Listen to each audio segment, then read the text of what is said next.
आप लोग Instagram use करके एक 50 करोड़ का ब्रांड, एक 50 करोड़ का बिजनेस बना सकते हैं। और अगर आपको सुनने में ये चीज थोड़ी सी मजाक लग रही है कि मैंने गलत वीडियो पे क्लिक कर दिया, ऐसा लग रहा है कि ये क्लिक बेट वीडियो है, तो प्लीज सुनो कि क्लिक बेट वीडियो नहीं है। ऐसा करा है और किसने करा है, नाम है पारुल गुलाटी, जो कि एक ब्रांड ओन करती है जिसका नाम है निश हेयर। ये वाला ब्रांड, ये वाला बिजनेस शार्क टैंक में भी आया था, इन्होंने फंडिंग भी सिक्योर करी थी।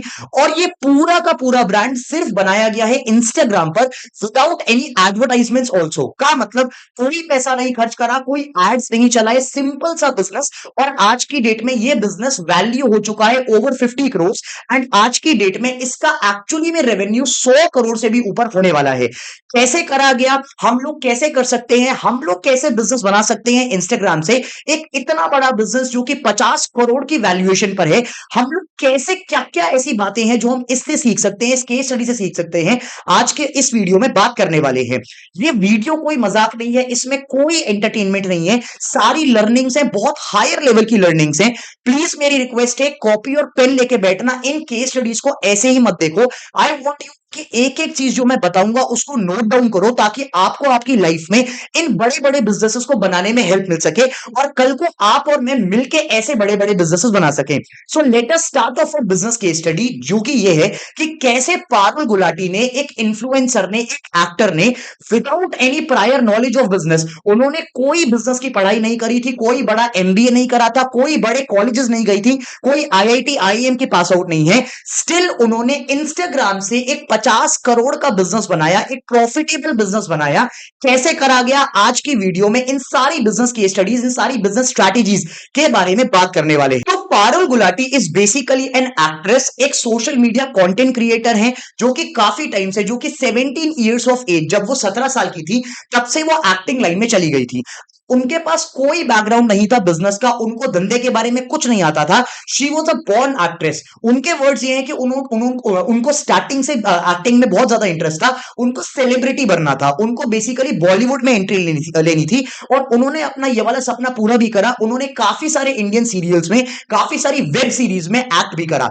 द थिंग इज, कैसे एक लड़की जो कि फिल्म लाइंस में थी, जो कि एक्ट्रेस बनना चाहती थी, उसने एक 50-100 करोड़ का बिजनेस बनाया। That is the point two consider. जब पारुल अपना एक्टिंग करियर परस्यू कर रही थी, आप सबको पता है कि जो एक्टर लोग होते हैं, जो ये फिल्म लाइन से जुड़े, जो फिल्म इंडस्ट्री से जुड़े हुए लोग होते हैं, they are very concern about their looks. उनको बहुत मैटर करता है कि उनके बाल परफेक्ट हो, उनकी स्किन परफेक्ट हो, वो कैसे प्रोडक्ट्स यूज कर रहे हैं, क्या खा रहे हैं, उनकी बॉडी परफेक्ट हो, उनकी फिटनेस परफेक्ट हो, वगैरह वगैरह। और ऐसा ही केस पारुल गुलाटी के साथ भी था। She was very concern about her entire look, because वो फिल्म इंडस्ट्री में थी।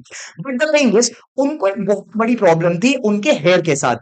जब बात बालों की आती है ना, तो इंसान कितना ही खर्च कर सकता है। और आपने शायद से ये चीज इंडिया में नोटिस भी करी होगी कि इंडिया में बालों का मार्केट बहुत ही बिलियन डॉलर्स का मार्केट है। और इसके तरफ कई सौ ब्रांड्स, कई हजार ब्रांड्स भी बन चुके हैं। काफी सारे ऑयल के ब्रांड्स बने हैं, काफी सारे शैम्पू के ब्रांड्स बने हैं, काफी सारे कंडीशनर के ब्रांड्स बने हैं। तो पारुल गुलाटी, बिकॉज वो फिल्म लाइन से जुड़ी हुई एक इंसान थी, वो भी बहुत ज्यादा कंसर्न थी अपने हेयर के रिगार्डिंग। बट उनको प्रॉब्लम ये आ रही थी कि उनको हेयर लॉस का सामना करना पड़ रहा था। काफी सारा हेयर लॉस तो उनके प्रोडक्ट्स की वजह से था, प्लस काफी सारा हेयर लॉस जेनेटिक था। ऐसे में इंसान क्या करेगा, और स्पेशली वो इंसान जो कि फिल्म इंडस्ट्री से जुड़ा हुआ है। तो अब इसका ऑल्टरनेटिव जो मार्केट में होता है, वो होता है विग्स, राइट। आपने देखा होगा कि आजकल काफी सारे लोग आर्टिफिशियल हेयर लगाते हैं, आर्टिफिशियल विग्स लगाते हैं, कि वो अपनी बॉल्ड स्किन जो है, जो बॉल्ड पैचेस है, उनको अपना छुपा सकें।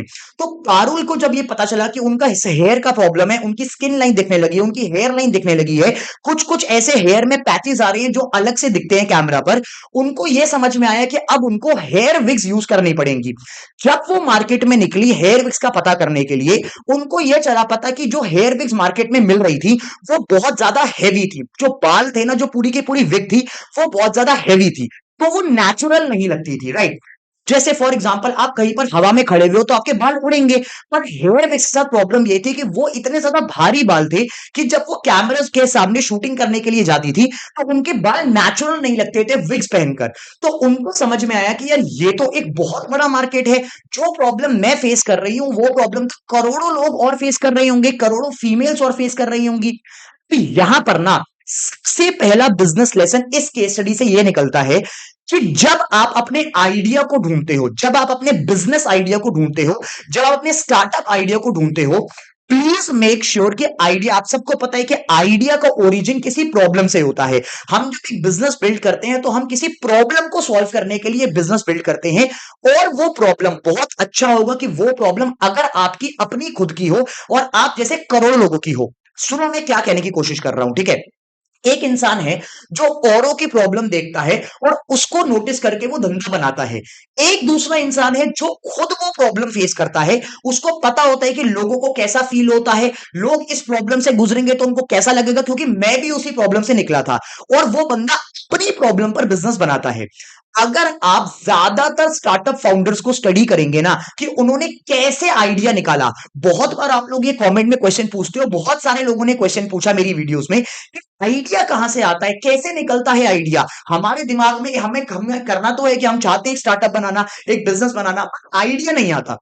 आइडिया ऐसे नहीं आता, this is the wrong way to go. आपको ये देखना है कि आपकी लाइफ में प्रॉब्लम क्या है, कहां पर क्या ऐसी चीज है जो आप जिस प्रॉब्लम में फेस कर रहे हो, जो आपको नहीं मिल पा रही। That is the origin of your startup idea. Parul ने भी एग्जैक्टली यही करा। पारुल ने अपने अपने लेवल पर फेस करा कि मुझे प्रॉब्लम हो रही है स्किन की, मुझे प्रॉब्लम हो रही है हेयर की, मुझे हेयर को करने के लिए, मुझे हेयर को ठीक करने के लिए चाहिए विग्स। आर्टिफिशियल विग्स जो इस टाइम पर मार्केट में है, ऐसा नहीं है नहीं है, मार्केट में अवेलेबल थी विग्स, बट वो विग्स इतनी हैवी थी और इतनी पुअर क्वालिटी की थी कि उनको लगकर ऐसा लगता था कि वो आर्टिफिशियल बाल लगाए हुए हैं। पहली बात तो ये जो मैंने अभी आपको लेसन दिया, पहला जो बिजनेस लेसन हम लोग इस केस स्टडी से निकाल सकते हैं, that is a very simple lesson कि आइडिया का ओरिजिन, ये जो प्रॉब्लम आप पकड़ने वाले हो, जिसके ऊपर आपका आइडिया बिल्ड होगा, जिसके ऊपर आपका स्टार्टअप बिल्ड होगा, वो प्रॉब्लम आपकी अपनी होनी चाहिए। आप उस प्रॉब्लम को खुद एनकाउंटर करने चाहिए हो, ताकि पता चले हो कि उसका इन एंड आउट क्या है, ताकि आपको पता हो कि लोग कैसा फील करेंगे, कितना खर्चा करेंगे, वो प्रॉब्लम है भी कि नहीं है, और वो कितनी बड़ी प्रॉब्लम है। दूसरों की प्रॉब्लम को देखकर बनाओगे तो वो आपको, आपने क्योंकि उसको अपने लेवल पर तो फील नहीं करा, तो आप उसको उतना बेटर एग्जीक्यूट नहीं कर पाओगे। If you actually focus on your problem जो आपने एनकाउंटर करी, कोई ऐसी चीज जो आपको नहीं मिल पाई जब आपको वो जरूरत थी, उस पर अपना आइडिया बिल्ड करोगे, उस पर अपना स्टार्टअप बिल्ड करोगे, ज्यादा बेटर चांसेस है कि आप एक बेटर एग्जीक्यूशन दे पाओ। फाइनली जब पारुल को ये रियलाइज हुआ कि मार्केट में जो विग्स अवेलेबल है वो आर्टिफिशियल, वो काफी बेकार क्वालिटी की हैं, पारुल ने फाइनली डिसाइड किया कि मैं अब इस मार्केट में एंट्री लूंगी, और उन्होंने अपना ब्रांड निश हेयर के नाम से लॉन्च करा, जो कि इसी सेगमेंट में आर्टिफिशियल हेयर, आर्टिफिशियल विग्स वगैरह बनाता था।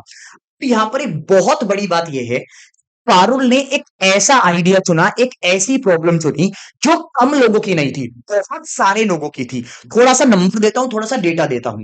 As per the reports, India में 60 करोड़, 60 से 70 करोड़, 60 to 70 करोड़ विमेन है अपने इंडिया में, और उनमें से कुछ ऐसे 30 से 40 करोड़ विमेन है जिनको हेयर की प्रॉब्लम है, जो बालों के रफ पैचेस, बालों में बॉल्ड पैचेस, उनके बाल गिर रहे हैं, उनको उनके बाल कम हो रहे हैं, उनको ये वाली प्रॉब्लम है। पॉइंट ये है कि पारुल ने जब अपना ये वाला आइडिया चुना और जो इंडस्ट्री चुनी, इसका टैम, इस वर्ड को नोट डाउन करो अपने नोट्स में। टैम का मतलब होता है टोटल एड्रेसेबल मार्केट, कि आपका कितना बड़ा मार्केट है, कितने कस्टमर्स आपका ब्रांड ले सकते हैं, आपका ब्रांड खरीद सकते हैं, कितना बड़ा मार्केट आप केटर करने वाले हो। पारुल ने जो अपना ये वाला आइडिया बनाया, ये बनाया 30 से 40 करोड़ विमेन जो उसी सेम प्रॉब्लम से गुजर रही हैं, और ये एक बहुत बड़ा मार्केट है। तो यहां पर लेसन नंबर 2 ये है, अक्सर काफी सारे एंटरप्रेन्योर्स, काफी सारे स्टार्टअप्स जब अपना आइडिया लेकर आते हैं, प्रॉब्लम ये होती है कि आइडिया सही होता है, लेकिन वो जो आइडिया है, वो जो प्रॉब्लम है, वो बहुत ही कम लोग उस आइडिया को या उस प्रॉब्लम से गुजरते हैं, या उस टाइप के प्रोडक्ट को खरीदना चाहते हैं। खुद सोच के देखो, एक ऐसा इंसान है जो अपना प्रोडक्ट बना रहा है करोड़ों लोगों के लिए, 40 करोड़ लोगों के लिए। ऑन दी अदर हैंड, एक ऐसा इंसान है जिसने कोई एक आइडिया निकाल कर लाया, और वो आइडिया सिर्फ कुछ 1000-2000 लोगों के सामने ही वर्थ इट है। वो प्रॉब्लम सिर्फ 1000-2000 लोगों की ही है। आप खुद सोच के देखो, पहला बंदा 40 करोड़ लोगों को केटर कर रहा है, दूसरा इंसान सिर्फ 1000-2000 लोगों को केटर कर रहा है। कॉमन सेंस ही बात है कि भाई सेकंड बंदा ओवर द टाइम फेल हो जाएगा। अगर आपने अपना प्रोडक्ट्स 1000-2000 लोगों को बेच भी दिया, आप तब भी आने वाले टाइम में सर्वाइव नहीं कर पाओगे। The lesson over here is, always build your startup, always build your brand, always build your business, और फॉर अ बिगर टैंक। आपका मार्केट साइज काफी बड़ा होना चाहिए। आपने काफी बार देखा होगा कि शार्क टैंक में ये क्वेश्चन पूछा जाता है कि मार्केट साइज कितना बड़ा है। यही तो मतलब है इसका, कि वो प्रॉब्लम, वो आइडिया, वो प्रोडक्ट कितने लोग ले सकते हैं मार्केट में, कितने लोग वो सेम प्रॉब्लम से गुजर रहे हैं जिसके ऊपर आप अपना आइडिया बिल्ड कर रहे हो, जिसके ऊपर आप अपना स्टार्टअप बिल्ड कर रहे हो। पारुल गुलाटी के केस में करीब 30 से 40 करोड़ ऐसी वुमेन थी जिनको सेम प्रॉब्लम थी जो पारुल गुजर रही थी जिससे, और उन्होंने एक बिल्कुल सही अपना एड्रेसेबल मार्केट पकड़ा अपना ब्रांड निश हेयर बनाने के लिए। फाइनली पारुल ने आइडिया निकाल दिया, पारुल का ब्रांड निश हेयर मार्केट में आ गया। उन्होंने स्टार्टिंग में जो काफी सारी विग्स थी उन्होंने वो खुद बनाई, उन्होंने वो हेयर स्टिच करे, तो उन्होंने मटेरियल सोर्स किया, खुद अपने कमरे में बैठकर उसकी स्टिचिंग करी वगैरह वगैरह। द क्वेश्चन है, सबसे बड़ी बात ब्रांड में, स्टार्टअप तो बन जाएगा बट कस्टमर्स कहां से आएंगे, सेल्स कहां से आएंगी। Now here is a very big lesson, यहां पर इसको बहुत ध्यान से सुनना, और ये बहुत बड़ा चीज है अगर आप इसको एग्जीक्यूट कर पाओ। द थिंग इज, क्योंकि पारुल ऑलरेडी इंस्टाग्राम पर एक्टिव थी, क्योंकि पारुल ऑलरेडी कंटेंट बनाती थी, वो कंटेंट क्रिएटर थी, तो उनकी इंस्टाग्राम पर ऑलरेडी काफी बड़ी रीच थी, उनको काफी सारे लोग इंस्टाग्राम पर ऑलरेडी फॉलो करते थे। तो जब पारुल ने फाइनली डिसाइड किया कि मैं निश हेयर ब्रांड लॉन्च करूंगी, उन्होंने कोई एड्स नहीं चलाए, कोई एडवर्टाइजमेंट नहीं हुई, कोई खर्चा नहीं करा गया, कुछ नहीं करा गया। उन्होंने सिंपली एक रूल बनाया कि अब मैं हर दिन इंस्टाग्राम पर कंटेंट का सहारा लूंगी, मैं हर दिन इंस्टाग्राम पर एक वीडियो पोस्ट करूंगी जो कि मेरे ब्रांड का प्रमोशन होगा। और क्योंकि उनके पास ऑलरेडी फॉलोअर्स थे, उनके पास ऑलरेडी रीच थी, तो उनको बैठे बिठाए अपने इंस्टाग्राम के थ्रू इनिशियल कस्टमर्स मिलने शुरू हुए, जिसकी वजह से एक तो उनका एडवर्टाइजमेंट बिल्कुल जीरो था, कोई खर्चा नहीं था एडवर्टाइजमेंट पर, और बिना एडवर्टाइज करे उन्होंने अपने कंटेंट का सहारा लेते हुए, अपने सोशल मीडिया प्लेटफॉर्म का सहारा लेते हुए इनिशियल 1000-2000 कस्टमर्स मार्केट से लेकर आई। उन्होंने समझा कि उनको कैसा प्रोडक्ट पसंद आ रहा है, और फाइनली उनका स्टार्टअप लॉन्च हो पाया। Now here is a very big business lesson जो मैंने देखा कि काफी सारे बड़े बड़े स्टार्टअप्स, काफी सारे बड़े बड़े एंटरप्रेन्योर्स, स्पेशली जो आजकल के मॉडर्न स्टार्टअप्स है वो कर रहे हैं। All of them are doing this one thing which we call as social media marketing. वो लोग बेसिकली क्या कर रहे हैं, वो लोग अपने सोशल मीडिया का सहारा ले रहे हैं अपना ब्रांड बिल्ड करने के लिए, और इससे कुछ बेटर बात नहीं है। I tell you why. सोचो इसको, आप अपनी लाइफ में कंटेंट क्रिएट करा, बहुत सारा कंटेंट क्रिएट करा, और आपने अपनी एक ऑडियंस बनाई, आपने अपनी एक कम्युनिटी बनाई, ऑलरेडी 50,000 1 लाख लोग जानते हुए हैं आपके सोशल मीडिया पर। अगर अपना ब्रांड लॉन्च करते हो और कोई एडवर्टाइज नहीं करते, सिंपली अपने इंस्टाग्राम पर जाकर उन लोगों को अच्छी तरीके से बोलते हो, एक अच्छी पिच देते हो कि मेरा ब्रांड आ गया है मार्केट में, मेरा ब्रांड ये करने वाला है, और अगर आपकी वाकई में एक अच्छी कम्युनिटी है, अगर आपका वाकई में एक अच्छा फॉलोइंग बेस है, तो 1 लाख 2 लाख लोगों में से ऑब्वियस ही बात है 1000-2000 लोग तो प्रोडक्ट खरीदेंगे, and that is how you get your first 1000-2000 customers without spending anything on the marketing. और शायद से आपने देखा होगा आज की डेट में ज्यादातर यूट्यूबर्स यही चीज कर रहे हैं। वो क्या करते हैं, वो पहले तो यूट्यूब पर आते हैं, अपना चैनल बिल्ड करते हैं, अपनी कम्युनिटी बिल्ड करते हैं, अपने सब्सक्राइबर्स बढ़ाते हैं। जब उनकी कम्युनिटी बढ़ जाती है, जब उनके सब्सक्राइबर्स आ जाते हैं, तो पता होता है कि अगर अब मेरे पास 5 लाख सब्सक्राइबर्स हैं, 10 लाख सब्सक्राइबर्स हैं, 1 लाख सब्सक्राइबर्स हैं, और अगर मैं इनको कुछ बेचना चाहूंगा तो कम से कम 1000-2000 लोग तो खरीदेंगे। और यही होता है। आपने देखा गौरव तनेजा जो फ्लाइंग बीस्ट है, उन्होंने भी अपना एक ब्रांड लॉन्च करा है ना, और वो ब्रांड A2B का जो ब्रांड है वो इमीडिएटली रातों रात चल गया। क्यों? क्योंकि उनके पास ऑलरेडी कम्युनिटी थी, खरीदने वाले लोग थे। आपने देखा है श्लोक श्रीवास्तव जिसका नाम है टेक बर्नर, जो कि एक टेक यूट्यूबर है, उन्होंने अपने 2 स्टार्टअप्स बनाए, और दोनों स्टार्टअप्स ऐसे ही बनाए क्योंकि उनके पास इतनी बड़ी ऑडियंस थी, यूट्यूब पर इतने सारे सब्सक्राइबर्स थे, इंस्टाग्राम पर इतने सारे लोग थे। वो सिंपली आए, उन्होंने अपने वीडियोस में बोला कि मैं ये वाला ब्रांड लॉन्च करने वाला हूं, प्लीज इसको ट्राई करो, और कस्टमर्स ने ट्राई करा और अल्टीमेटली उन्होंने पैसा कमाया। This is a brilliant business strategy. पहली बात तो अपना कस्टमर बेस बढ़ाओ, अपने को put yourself on the social media, ताकि आप अपनी कम्युनिटी बिल्ड कर सको, ऐसे लोगों की कम्युनिटी बना सको जो आपको जानते हैं, जो हर दिन आपको देखते हैं, उनका ट्रस्ट गेन करो। जब 2-3 साल हो जाएंगे, 3-4 साल हो जाएंगे, मार्केट में आप हो, आप हर दिन उन लोगों को देखते हो, आपके पास लाखों, 2 लाख, 3 लाख, 5 लाख लोग आ चुके हैं। सही टाइम है इस चीज को करने का, कि अगर आप इस टाइम पर अपना कोई बिजनेस, कोई प्रोडक्ट, कोई स्टार्टअप बनाते हो, तो बाय डिफॉल्ट आपको 1000-2000 5000 10,000 कस्टमर्स बैठे बिठाए विदाउट एनी मार्केटिंग मिल जाएंगे। और यही हुआ पारुल गुलाटी का स्टार्टअप निश हेयर के साथ। आज की डेट में निश here is a very successful brand. अगर आप आर्टिफिशियल हेयर, आर्टिफिशियल विग्स की कैटेगरी में देखेंगे तो निश here is actually ranked number 1। सबसे ज्यादा जो प्रोडक्ट्स बिकते हैं वो निश हेयर के ही बिकते हैं, और ये पूरा का पूरा ब्रांड बना है इंस्टाग्राम पर।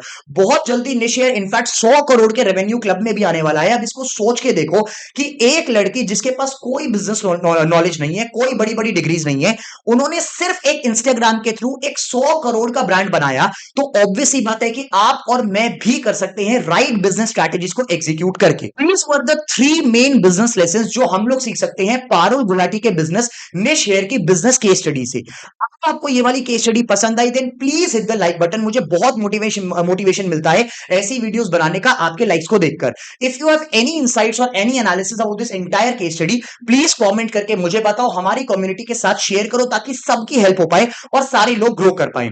This was Shaurya Kaushik signing off from today's case study.